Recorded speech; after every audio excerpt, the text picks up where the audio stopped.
Good morning, everybody. Getting ready for that little workout. It is slightly modified just for time purposes. And I'm at a hotel, so have places to be. But we're going to start out with a either running in place or just a quick march in place. You want to do whichever is most comfortable for you, and at your pace, of course. Now, the goal of this entire workout is to be able to get through 3 rounds, doing 10 reps. Next on the docket after running in place or marching in place is a side step or side shuffle right and left. The goal is to do 3 sets of 10 to 12. Or if you feel like you have enough energy to do that, then you can amp it up to maybe about 12 to 15 reps. Now, what's next is I'm just preparing for my next workout, just looking at my notes. And what's next on the docket is high knees. So you're going to get your high knees up. Like I said before, anytime you get your knees up towards your belly button, that essentially helps with the core. And you can either bring your knees pretty high where my hands are, or you could just still bring your knees high, but maybe halfway to that point. Or you could go and speed it up if you choose to. Next is a reverse lunge. Now, for some, doing lunges can be a little bit of a balance challenge. So this is a good workout to really test your balance, but also this is a good workout for the back of the legs. If you are having a little trouble with balance, go ahead and grab a chair and bring it to the side. You could do 5 each leg, 10 each leg. This is a really good workout for the whole leg, really, in total. What's next is a squat kick.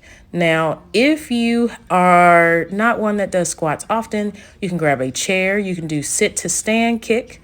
You can just simply do a squat up and down, or as you can see, I'm just doing a standard kick, just demonstrating, because we are going to do a lot of squats in this particular video because squatting is extremely, extremely functional.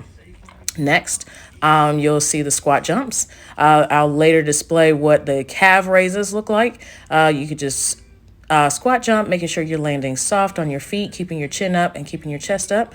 You'll see next is that I'm just raising my calves and coming up to the tippy toes. Does the same thing. You can do as many as you can or as many as you are comfortable in doing so. You can also do a squat jump, the same thing. You could push yourself out of the seat as fast as you can if squat jumps are not your thing. Now, what's next is that you are simply going to go into your speed skaters. Okay, I have the modified version of the speed skaters right here. You can just sidestep. It's like a broken down grapevine, just only doing the foot back move. If you get your arms involved, that will get the heart rate up. And then if you are ready, you could speed it up, as you could see. And that step becomes a little bit of a hop. You can hop side to side. You can do what I did and just go in different directions. Going in different directions is ideal for just training in multiple planes, and you can just reach over and do as many as you can. But be careful. This definitely will get your heart rate up. Next up, I am grabbing my mat. Because these next few workouts do require you to get on the floor. And these next few workouts are definitely a doozy. So pace yourself, take a break if you need to. Here is a power push-up. You're going to go all the way down, reach up, and push yourself up.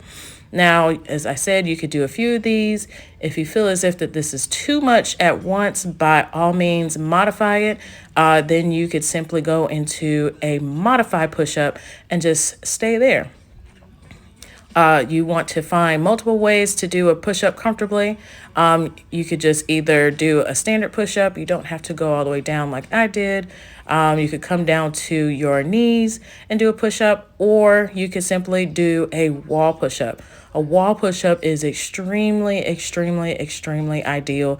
It still does the same thing, but just remember, as you are doing a push-up, your elbows go to the corners and not out to the side, just so we can focus on building our chest.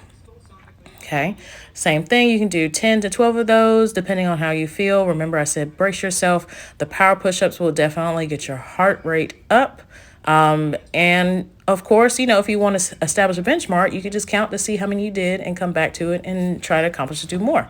Now, what's next is that we're going to do a tricep dip. You can do it on the side of the chair, or you could just simply do it on the floor. If you're going to do it on the floor, either way, floor, side of the chair, make sure your fingertips are facing towards your core and just bend at the elbow.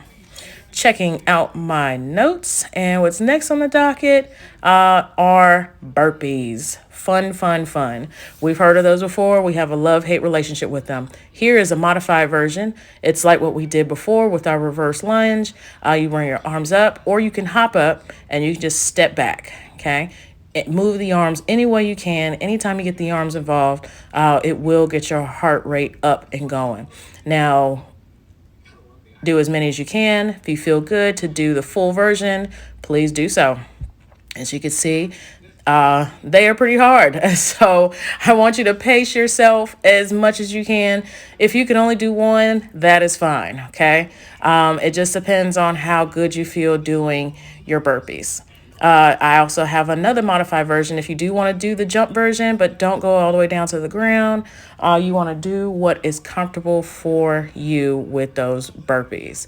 And next and finally, what's next is squats. That's the reason why I said, if you want to forego the kick squats or squat kicks, you can, because the end, it is 25 squats. Now, as I said, if you want to do 3 rounds, you can, but at the end, this will definitely get your heart rate up doing these 25 squats. Remember, hydrate, hydrate, hydrate, rest as much as you can, pace yourself, and if you feel like you need to stop, stop.